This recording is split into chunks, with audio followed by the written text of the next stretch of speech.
January 4th, 1945. Luxembourg. Inside a cold stone headquarters, General George S. Patton makes a decision that would bury a possible American war crime for decades. If he had chosen differently, his own soldiers could have faced execution. Nazi propaganda would have exploded across Europe, and Patton's own legend might have shattered completely. So what did the man they called Old Blood and Guts do when he learned that his troops had executed 60 captured SS prisoners in cold blood? Today, we are going to open the file that was meant to disappear. This is not a story about simple right and wrong. This is a story about decisions made in a place where normal rules no longer apply. Early January 1945. The Ardennes. Patton's Third Army had just done what many believed was impossible. It turned its entire front and broke through to Bastogne on December 26th, relieving thousands of surrounded American troops. But this victory came at a heavy cost. Temperatures dropped below -15 degrees Celsius. Weapons froze solid. Engines failed. Men suffered frostbite, exhaustion, and constant fear. The battlefield was not just a place of combat anymore. It was a place where physical limits were pushed to the edge, and where psychological pressure began to break discipline. For Patton, the report from the village of Chenogne was not just another document. It was a warning. Because the United States was not only fighting to win the war, it was fighting to prove something.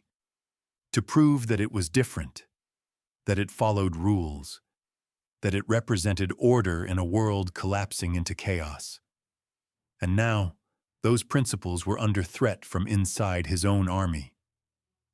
Patton understood war better than most commanders, but even he knew there was a line, a difference between killing in battle and executing men who had already surrendered. What should a commander do when law and survival begin to collide? To understand what happened next, you have to go back just a few weeks. December 17th, 1944. Near Malmedy, Belgium, units of the Waffen-SS under Joachim Peiper captured American soldiers from the 285th Field Artillery Observation Battalion. They surrendered. They were disarmed. They were standing in the snow, and then they were shot. More than 80 American prisoners were killed. Some died instantly. Others were wounded and finished off at close range. A few survived by pretending to be dead, lying in frozen blood for hours before escaping. When those survivors reached American lines, the story spread like fire. It did not stay in briefing rooms. It moved through every unit, every trench, every convoy. From that moment, the perception of the Waffen-SS changed completely. They were no longer seen as soldiers. They were seen as something else, something outside the rules of war. Patton later addressed his officers. This is not war between soldiers. This is a fight against those who have forgotten what it means to be human. There was no official order to take no prisoners, but the meaning was understood. War does not only redraw maps, it changes the minds of the men who fight it. January 1st, 1945. Chenogne, Belgium. After heavy fighting, American forces secured the village. German soldiers began to surrender. Among them were members of the Waffen-SS. They were disarmed. They raised their hands. They were no longer a threat. But according to later testimonies, they were not sent to the rear. They were gathered.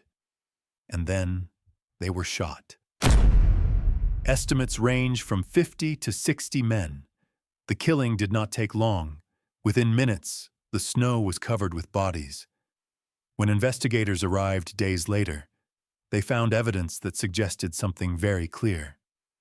This was not the chaos of battle. This was an execution, and that changed everything. Because war has rules, and once those rules are broken, the consequences do not stay on the battlefield. The most disturbing part of Chenogne is not only the violence, it is how quickly the line between soldier and executioner can disappear. If you value deep historical breakdowns like this, consider subscribing. January 4th. The report reaches Patton. Now the decision is his. If he orders a full investigation, soldiers could face court-martial, officers could lose command, units could be pulled from the front, at a critical moment in the war. At the same time, the consequences go far beyond the battlefield. A public trial would give Nazi Germany a powerful propaganda weapon. It would allow them to say, "The Americans are no different." And it could damage the image the United States had built throughout the war. Patton faced a choice: justice or victory. He chose. The case was not pursued publicly. No major trial followed. The incident disappeared into silence. One line, often associated with Patton's thinking, reflects that moment. "We must keep this quiet. It would only hurt morale." This was not a decision between right and wrong. It was a decision between control and collapse. Was this necessary leadership, or the moment discipline gave way to survival? No soldier was publicly punished. The Third Army continued its advance into Germany.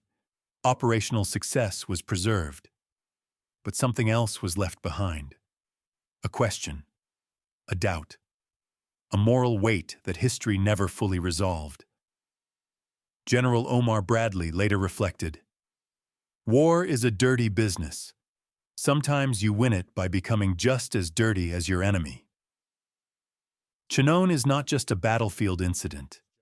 It is a reminder that even the clearest heroes face decisions that do not have clean answers. Patton preserved his army, but he may have buried a truth that would only surface decades later. History remembers him as brilliant. But stories like this remind us, victory does not erase complexity. Because in war, the hardest question is not how to win. It is what you are willing to become in order to achieve it. What matters more in war, justice or survival? If this story made you think, share your opinion in the comments. Would you choose justice or victory? Thank you for watching.